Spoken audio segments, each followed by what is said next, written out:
Arkadaşlar merhaba. Hiç yapılmamış bir içerikle birlikteyiz. 0 kilometre otomobil kutu açılışı. Bu aracın bütün jelatinlerini sökeceğiz arkadaşlar. İç, dış, motor neresinde ne varsa hepsini size göstereceğiz. Çok böyle zevk verici bir şeydir, rahatlatıcı bir şeydir. Biz toplum olarak böyle kutu açmayı, bilgisayar, telefon çok severiz. Onların jelatinlerini çıkarmayı hatta bir süre tutarız. İşte biz de bu araçta tamamen sökeceğiz ve bir araç nasıl teslim ediliyor, ne aşamadan geçiyor ve müşteriye gidiyor, araç sahibine hepsini size göstereceğiz. Ama şimdi yanınıza geliyorum ve detaylardan bahsediyorum arkadaşlar. Çok sert bir atlayış yaptım arkadaşlar. Evet, şimdi şunu söyleyeyim. Bu içerikte katkısı bulunan Skoda Efe Plaza ve araç sahibine öncelikle çok teşekkür ederim.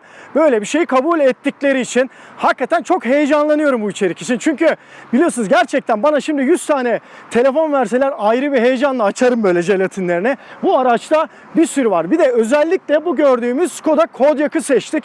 Niye? Bize dedik en büyük arabanız hangisi? En fazla jelatin hangisinde var? Onu verin dedik. Kodiaq verdiler arkadaşlar. İşte o yüzden böyle tek bunları soyacağız. Kutu açılışını yapacağız. Ve de bakın etrafta bir sürü bu tip araba var. Bazıları böyle naylonlu, bazılarında da brandalı mesela. Farklı, bizim şansımıza bu tipi geldi. Biz de bu tip üzerinden çalışacağız arkadaşlar. Hadi bakalım şimdi başlayalım artık.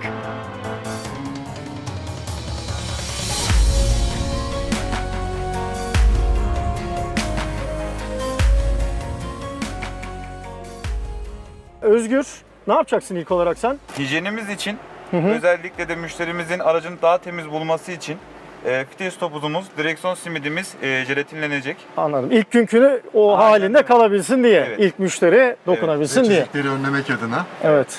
Aydın Bey de burada. Kendisi SSH mıydı abi? Evet. Yani kendisi satış sonrası hizmetler müdürü arkadaşlar. Bu tip işlerle ilgileniyor kendisi de. Bunu yaptıktan sonra bir özel işlem yapacağız. Bana söylediler, uyandırma dediler, çok hoşuma gitti. Nedir abi tam olarak o? Uyandırma dediğimiz işlem aracın fabrikadan gelirken, gemi üzerindeyken motor aksamı, yürüyen aksamı olsun, şanzıman aksamı olsun korumak adına bazı ünitelerin kapalı olması gerekiyor. Bunları biz servis olarak burada bilgisayara, yani VAG grubu VAS dediğimiz bilgisayarlara bağlayarak bunları aktif hale getiriyoruz. Yürür aksamına hem motorun korumak adına bazı işlemleri kapalı. Bunları sonra cihazlardan birazdan açacağız zaten. Süper. Yani uyandırıyorsunuz dediğin Uyandıracağız gibi. aracı tabii ki. Evet. Peki Tabii maksimum kaça çıkabiliyor araç mesela bu fabrika moduyla? 35-40 kilometreyi geçmiyor. Geçmiyor. Evet. Belli bir devirin üzerine çıkmıyor. Geçmiyor. O anlamda da aracı korumuş oluyor. Koruma sağlamış oluyor. Yani gemiden indirmek için, o buradan buraya geçmek için, işte treylere bindirmek için, bu tip şeyler için, zaruri şeyler için bir mod arkadaşlar bu. Sonrasında zaten göreceğiz uyandırma işlemini. Evet. Bütün ustalar toplandık. Ustalarımızı da hatırlarsınız. Kilometre canavarı amcamın Skoda'sında kendileri vardı arkadaşlar. Büyük emek vermişlerdi. Yine bu sefer de bu araca kısmetmiş. Aracın lastik havaları 40 geliyor.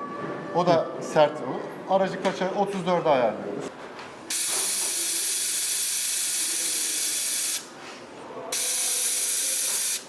Şu anda 34'e geldi lastik hava saatimiz. Şimdi bunu tümüne uygulayacaksın değil mi? Evet. Süper. Aldın bilgisayarın eline. Evet efendim. Şuraya bağladın. Oraya şeyimizi bağladık, cihazımızı bağladık. Aracın Tamam. taşıma modunu açacağız şimdi. Bize fabrikadan kapalı Tamam. geliyor, bütün birimler kapalı. Kodumuzu açtığımız zaman bütün hepsi aktif hale gelip çalışacak. Süper. Ondan sonra müşteriye vereceğiz.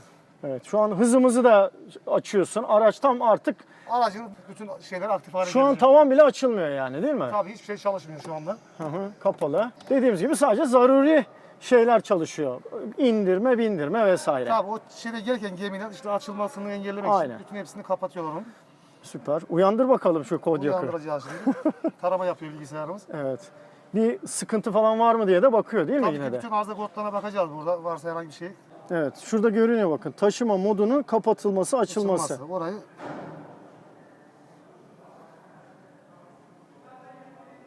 Bir açık, iki kapalı, üç testi sonlandır. Kapat. Klima Radyo da açalım, çalıştı. radyo açabiliriz. Bak mesela fan çalıştı. Radyo geldi. Evet, radyo da geldi arkadaşlar. Şu an artık aracımız uyandı. uyandırdık. Evet, uyandırdık. Günaydın Kodiaq. Hoş geldin Türkiye'ye, Ankara'ya diyoruz. Yeni sahibin seni çok sevecek eminim. Öyle diyelim değil mi? Sahibi İlyas bekliyor, Usta. yakıt alacak. Evet, yakıt alınacak. Siz ne kadar ekstra bir yakıt koyuyor musunuz buna? Diyor, bize fabrikadan geldiği gibi. Geldiği gibi Tahminen gönderiyorsunuz bir değil mi? Siz 2 ekstra bir şey kilometre yakıt koymuyorsunuz. oluyor. Evet, 35 gösteriyor erişim mesafesi. Yani o zaman bu aracın içindeki yakıt fabrikadan geldiği yakıt. Geldiği yakıt. Siz bir Başka şey herhangi koymuyorsunuz. şey Tamam, doldurmuyoruz. anladım. Şu klima da çalıştı, onu da kapatalım şöyle. Evet, o da tamam. Şimdi ne yapıyorsun? Şimdi arızaları siliyoruz. Son geçici olan arızalı kodlar onları da sileceğiz. Hiçbir arıza kalmadan. Onlar da tamam. Korna da çalıyor. Burada çalıyor. Korna da tamam, evet aynen. O da güzel. İlginçmiş. Ben bunun böyle bir şey olduğunu bilmiyordum. Bak açık söyleyeyim. O kadar otomobilin içindeyim. Ama böyle bir uyandırma olayının olduğunu eminim birçok takipçimiz de bilmiyordu. Gerçekten güzel oldu. Burada bir bilgi de vermiş olduk. Yani aydınlatmış olduk herkesi. Hakikaten hoşuma gitti bu benim. Evet, tamam galiba. Evet efendim. Şimdi Süper. aracımız şey hazır. Evet, şimdi yukarı çıkarıp artık bantlarını çıkartıyoruz. sökmeye başlayabiliriz değil mi? Evet efendim. Bantlarını sökeceğiz. Hadi bakalım. Yıkama yapacağız.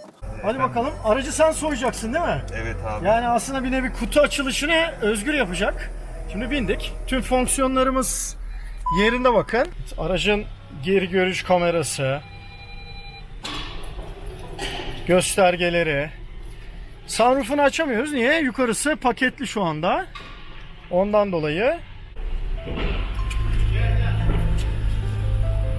Evet, yukarı çıkıyoruz arkadaşlar. Şimdi yan taraftan çıktık, ön tarafta gireceğiz.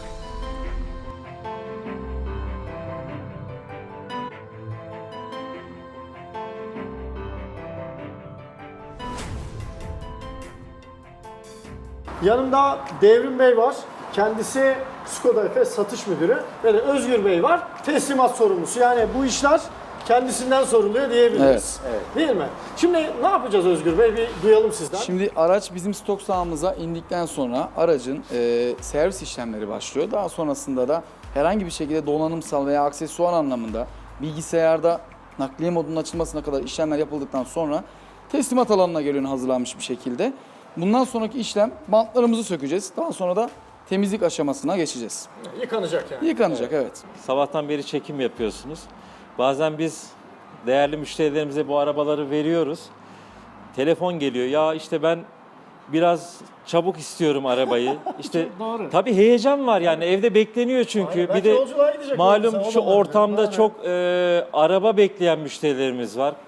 Malum Covid'den dolayı Avrupa'daki üretim kısıtlı, geliş gidişler sıkıntılı.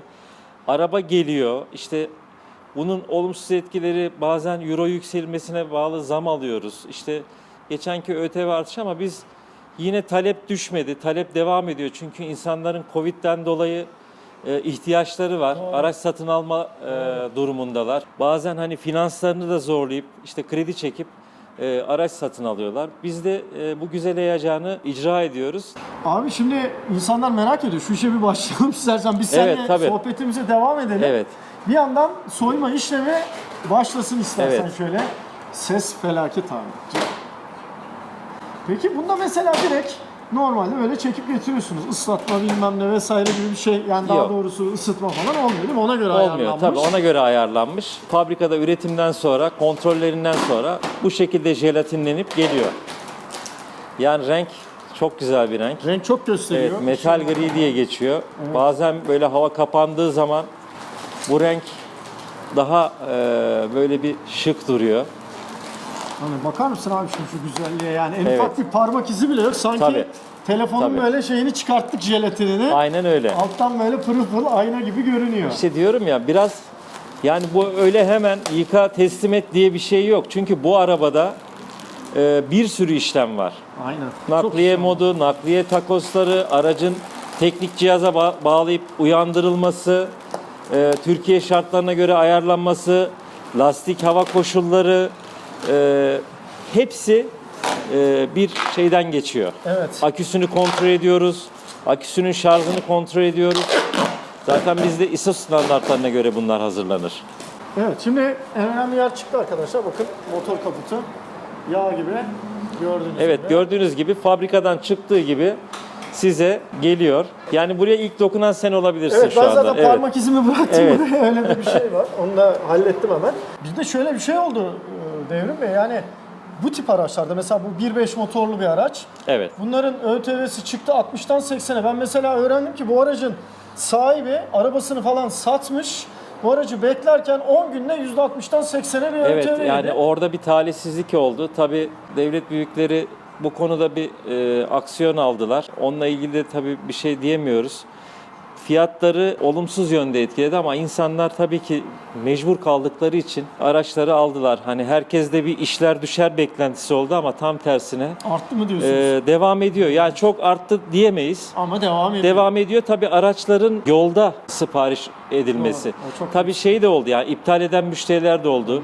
Özellikle engelli müşterilerimiz bizden araç satın alıyorlardı. Orada ürün gamı kısıtlandı çünkü Superb modelimiz, Kodiaq ve Karoq modelimizi engelli müşterimize sunamıyoruz artık. Orada da her yıl Ocak ayında yaklaşık %22 bir artırıma gidiyor devlet. Yasa 303.000 TL'ye kadar anahtar teslim olan otomobiller alınıyordu. kısım var, Tabii. doğru. Onlar Şimdi çıktı oradaki ondan. müşterimizde de bir mağduriyet var ama biz eminiz ki devletteki yetkililerimiz bu konuya da bir an önce çözüm getireceklerdir. Çünkü Doğru. burada çok büyük talep var ve çok büyük sitem var. Yani onlar çok üzülüyorlar bu konuya. Biz de onların destekçisiyiz. Tabii ki bir an önce onlara da müşteri kategorisinde bu güzel ürünleri onlara da vermek istiyoruz. İnşallah öyle bir çalışma yapılır ve insanlar hayallerine kavuşur. Çünkü bu çok güzel bir iş. Ben bu işi çok keyifle yapıyorum, çok severek yapıyorum. Yaklaşık 20-25 yıldır satış sektöründeyim.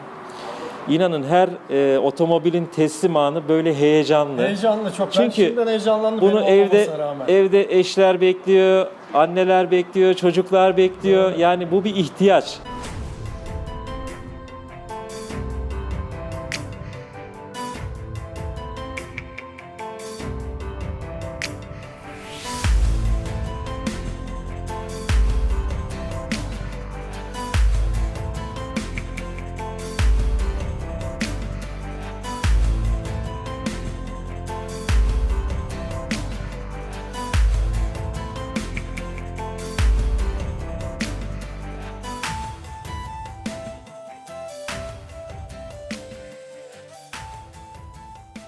Arkadaşlar bu arada aslında ben kendim sökmek istiyordum ama prosedür gereği Skoda'nın kendi elemanlarının bunu yapması gerekiyormuş. Çünkü ufak bir hata olur vesaire olur. Evet. Tam olarak kimden kaynaklandığı, fabrikadan mı yoksa söken kişiden mi, kontrol eden kişiden mi olması için sonuçta ben burada bir üçüncü kişiyim. Bir şirket görevlisi vesaire değilim ama şu kadarcık bir şey yapıyorum. Bakın ben de hiç olmazsa çorbada tuzum bulunsun. Uzaktan Evet. Özgür sen bak bir hata yapmayalım.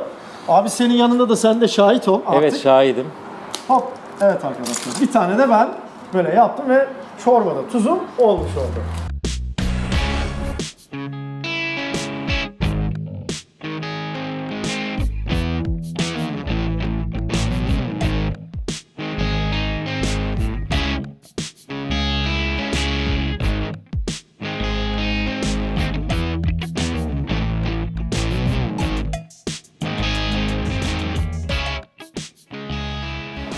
Motorda ne var abi? Motorda da bir şey oluyor mu?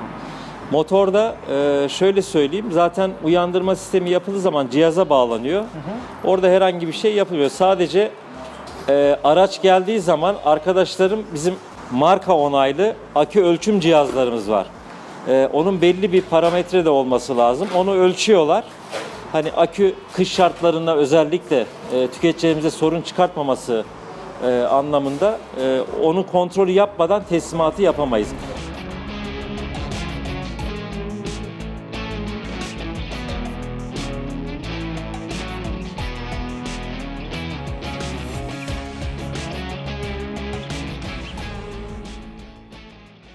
Abi bu arada Özgür tavanda bayağı bir Tabii. zorlandı galiba. Ya şimdi dediğim gibi hani müşterimiz bazen heyecandan biraz acele ediyor. Genelde hani bize kızmasınlar. Yola gidiyorum hikayesi bitmez bizde. Bitmez abi. Bitmez. İnanın çok hassas işler var. Kesinlikle. Ya çünkü acele ettirdiğiniz zaman teknisyen bir hata yapabilir. Bir şey olabilir. Yani acele işe hani tabiri caizse şeytan karışır. doğru. Onun için biz güzel güzel kendi içimize sine sine bu arabaları hazırlayıp teslim ediyoruz. Aynen. Gerçekten özelliği- Arabaların sahibi Ruhsat sahibinde müşterilerimizin adı soyadı yazabilir ama arabaları bizim gözüyle göndeririz buradan. Güzel. Tam da spoilerde abi şu an. Hani Evet. Özgür? Oo, birlikte yapalım Evet. da bari. Yasak biliyorum ama ufak bir şey yapıyorum. Şöyle. Abi görmezden Ama zevkli gel. değil mi? Çok zevkli yani bayılırım yani öyle bir şey ki bu hep söyledim 5. kez baskı belki işte telefondan böyle jelatini çıkarmak. Evet, evet. Biz bir de şöyle bir milletiz abi yani böyle ne bileyim kumandayı jelatinleyen işte Tabii, şey tabii. olmasın diye falan Aynen. severiz. Hatta insanlar biliyorsun böyle araçların orijinal olduğunu göstermek için şöyle şeyler de yapıyorlar. Mesela kapının içindeki bantları falan sen bilirsin o. Aynen. Çok eski arabalarda hani kilometresi düşük arabalarda sen çok karşılaşırsın onlarda. Aynen bunlar duruyor. Evet, Sürekli orijinal. ama- Bakın arkadaşlar şurası falan mesela işte. Bunlar bazı araçlarda bırakılır. Bu şekilde. Abi her yeri soyduk da şimdi. Burada bu piyano bilek dediğimiz. Şimdi artık kısımlar onları da kaldı. biz şöyle saklıyoruz. Müşterimiz bunun hazına varsın. Hani sen az önce zevkini alırken iyiydi. Ama ben sökerim müşteriden rica edip. He, tamam. Beraber sökelim. Bunun bir amacı var. Burası piyano bilek olduğu için biz bunu teslimat aşamasında müşterinin yanında açıyoruz. Müşteri isterse kendisini aç diyoruz. Hani onu da artık bak bir de şurada logo da var. Logo da Artık var, onu evet. da müşteri alsın diyoruz. Peki naylonlar abi arabanın içinde. Onları alıyoruz. Onlar alınıyor. Tabii. Şimdi alınacak onlar. Onları alacağız. Bunlar kalıyor arkadaşlar. Bazen şimdi. müşteri kalsın diyorsa ona saygı duyuyoruz. Tamam. Şimdi bunu müşteriye teslim ederken buralar eğer fırçayla falan yıkanırsa çiziliyor piyano bilekten dolayı. aynen. Burayı müşterimiz yıkattığı yerde uyarsın diye süngerle yıkamasını önemli arkadaşımız anlatıyor. Ondan dolayı bunu sona bırakıyor. Abi o zaman şimdi gönder yıkamaya. Evet, yıkamaya gidelim o zaman. Tamam. Bir sürprizden bahsettin. Evet sonrasında abi artık o araç sahibine bir Tamam. sürprizimiz olacak bizim. Tamam, peki. Senin de sürprizlerin var yani. Evet, Onları gösterelim evet arkadaşlar. sürprizleri göstereceğiz. Sürprizler bitmiyor. Bu araç sahibi bize bu şansı verdiği için şanslı. Ya ürünün içinde standart olarak sunduğumuz halı flex paspaslar. Bazen müşteri bunu istemiyor. Bir de bunlar yıkanırsa kokar. Kurutulmadığından dolayı aracın içinde nem kokusu olur. Bunu veriyoruz. Orijinal. Türkiye'de bulunmayan kendi logolu 1. sınıf kokmayan, Güzelmiş ama gerçekten. insan sağlığına zarar vermeyen maddelerden üretilmiş. Yani yurt dışı menşelidir. Bak bura halı olduğu için buraya ayak değdiği zaman leke yapar. Bu direkt burası için tasarımdır. Bunu yaptığınız zaman bunu yedek parçamızda her modeli alabiliyoruz. Süper. Bunu koyduğunuz zaman orada ayak izi olmaz. Bu parçaya direkt uyumlu. Bu bir şey döküldüğü zaman filan kesinlikle buraların yanındaki halıların kirlenmesini engeller. Birebir tabanına göre tasarlanmıştır fabrikada. Bu şekilde aracı komple koruma altına alıyoruz halısını. Bu bagaj havuzu. Hop. Evet. Bu da bagaj havuzundan kasıt burada hijyeni sağlamak. Çoğu müşterimiz satın almak istiyor ama biz tabii bu güzel alışverişte bu müşterimize hediye ettik. Aynen. Bir sürprizim daha var. Nedir abi? Dedin ya sürprizim var diye. Sürprizler bitmiyor arkadaşlar. Şimdi dedim ya biz marka olarak pratik çözümler paketi de üretti markamız.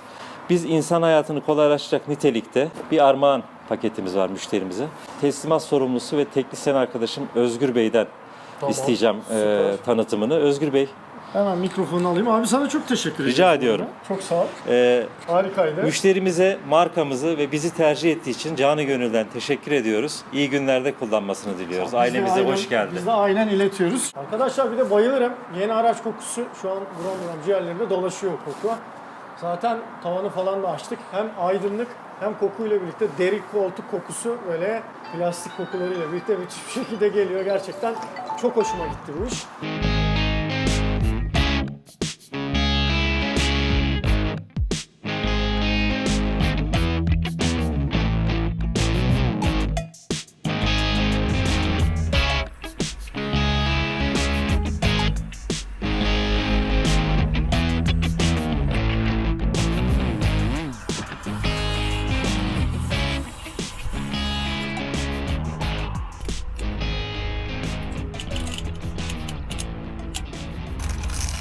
Açarkenki cırt sesi bile ayrı güzel biliyor musun öyle cırt cırt böyle kimisine göre kulakta rahatsızlık verir ama bende o bile bir ayrı bir zevk uyandırıyor biliyor musun ya süper.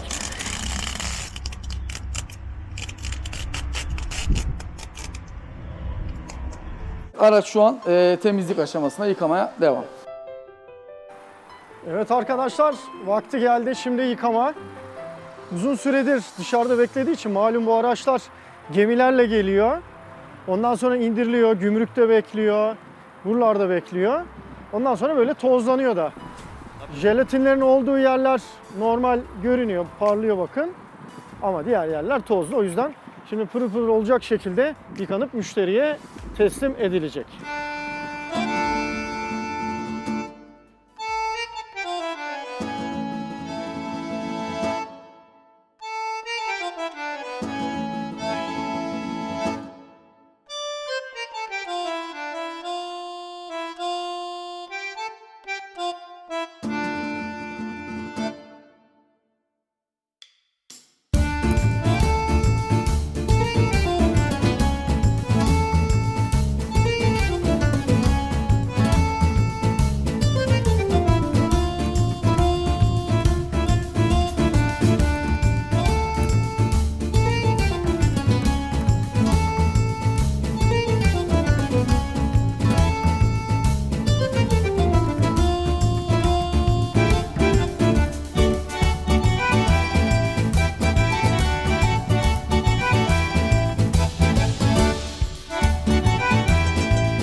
Evet arkadaşlar, bütün işlemler tamam. Bakın, araç teslimat alanına geldi aracımız. Ve de Devrim Bey de yanımda. Evet, Abi, final anı. final anı en önemli En an. güzel an, en heyecanlı an. İnanın her teslimatta ben ve ekibim bu heyecanı yaşıyoruz. Çok güzel ve anlamlı bir zaman, anlamlı bir saat. Aynen. Şu şekilde de biz Koyuyorsunuz. bunu koyuyoruz. Sahibim buldum. Müşteriyi yolda beklerken görüşürüz. evet yolda görüşürüz diyoruz. Ve Skoda her şey bizde markadır. Bu şekilde temsilen müşterimize Evet, ben burada müşteri oluyorum arkadaşlar. Bakın, anahtarımız böyle güzel deri bir anahtarlık, kalem ve not al. Kaza tespit tutanağı, güzel bir şey yapılmış burada. evet. Gördüğünüz gibi arkadaşlar. Bu arada dezenfekte de edildi araç, değil mi? Evet, aracı biz teslim etmeden önce yine dezenfektan işlemlerini yapıyoruz. Hatta bakıma gelen müşterilere de soruyoruz. Onu isterlerse burada onu da yapabiliyorlar. Bitirmeden önce şöyle bir şey sormak istiyorum sana. Şimdi insanlar diyecekler ki ya geliyoruz, ben görüyorum Ya galeride araba duruyor, araba yok diyorsunuz. Bu araç Haziran ayında sipariş edilmişti galiba. Evet. Neden bu Haziran kadar ayında gecikti? sipariş edildi. Tabii pandeminin etkisi var. Avrupa'da biraz işler yavaş ilerliyor. Oradaki sipariş kısıtları gündemde. Fabrika tatile girdi. Her fabrika Ağustos ayında komple bakıma girer. Onun da biraz gecikmesi oldu. Ben müşterimizi bu kadar çok beklettiğim için markam ve şirketim adına af diliyorum. Biz de iletmiş oluyoruz evet, böylece takipçilerimize. dileriz ki ürün bollaşır, buralar iyice şenlenir. İnşallah. İnanın biz de yok demekten Ötene artık düşer. çok üzülüyoruz. Artık hani yok demek çekiniyoruz insanlardan. Tepki gösteriyorlar haklı olarak. İnşallah her şey iyiye gidecek. İnşallah. Umutla bakacağız her şeye. İnşallah. Bu Evet. gün çok keyifliydi. Çok teşekkür Sizinle ederim bunu abi. taçlandırdık. Yine görüşmek dileğiyle diyorum Görüşmek sevgili üzere Ethem. arkadaşlar. Eyvallah, Arkadaşlar, teşekkürler. Sizlere de izlediğiniz için teşekkür ederiz. Umarız bu kutu açılışı videomuzda beğenmişsinizdir. Bizi de izlediğiniz için teşekkür ederiz. Görüşmek üzere. Görüşmek Kendinize iyi bakın. üzere.